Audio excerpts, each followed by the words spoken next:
Bonjour à tous, sur cette vidéo je vous montre comment confectionner cette jolie trousse avec sa forme trapèze issue des coupons prêts à couper disponibles sur mon site internet imbrindiris.com.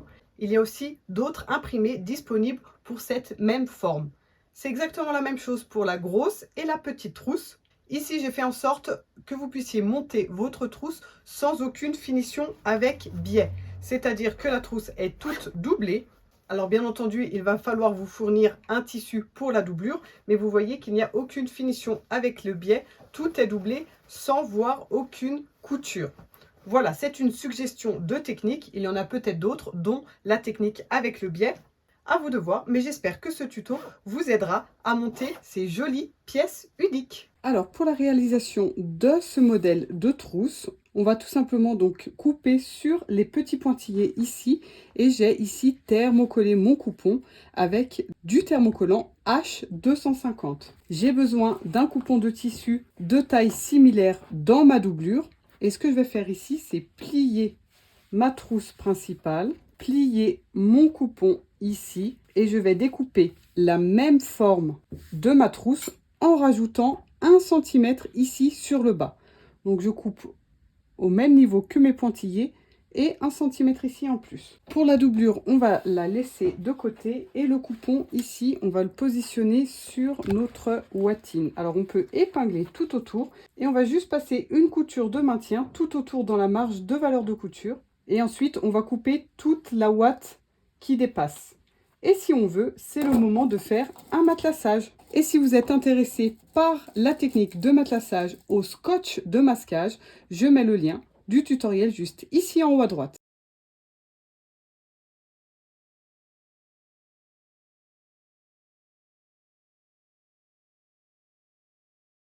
Voilà, donc là je vais faire mon matelassage hors caméra et je vous retrouve pour la pose de la fermeture à glissière. Alors maintenant on va positionner sa fermeture à glissière et cette dernière doit être au moins 5 cm plus grande ici que la trousse pour pouvoir dépasser vers la droite ici.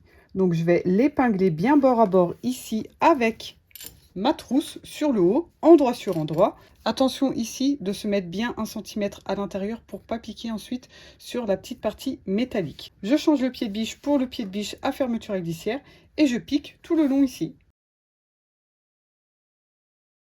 Une fois que ça c'est fait, je vais mettre une de mes doublures ici, endroit sur endroit.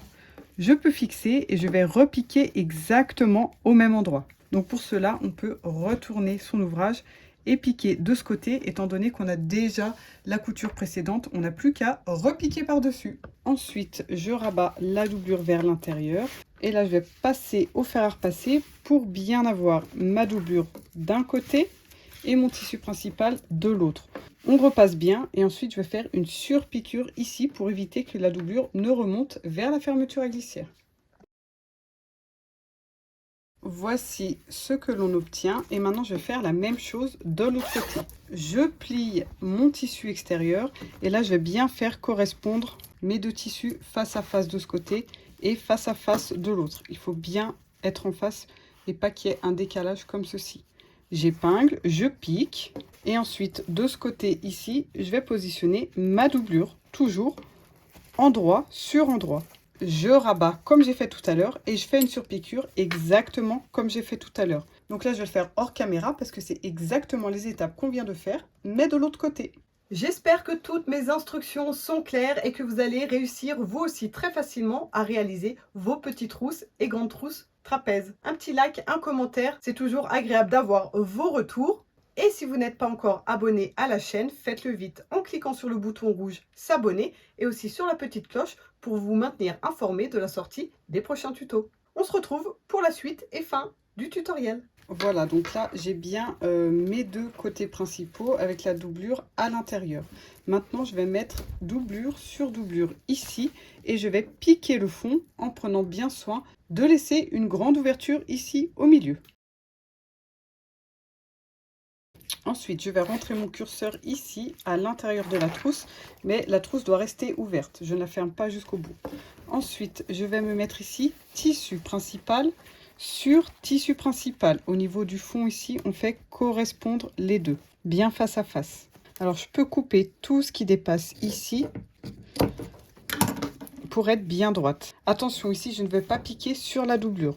Donc, je vais rabattre ma doublure et je vais piquer du bord ici jusqu'à ma fermeture. J'arrête, je fais un nœud, je rabats ma doublure par ici, je rabats l'autre doublure et je repique d'ici, de la fermeture avec glissière, jusqu'au bout. Et je fais pareil ici, de l'autre côté, et j'aligne bien ma fermeture avec glissière, étant donné qu'elle est ouverte ici, contrairement à ici où elle est fermée.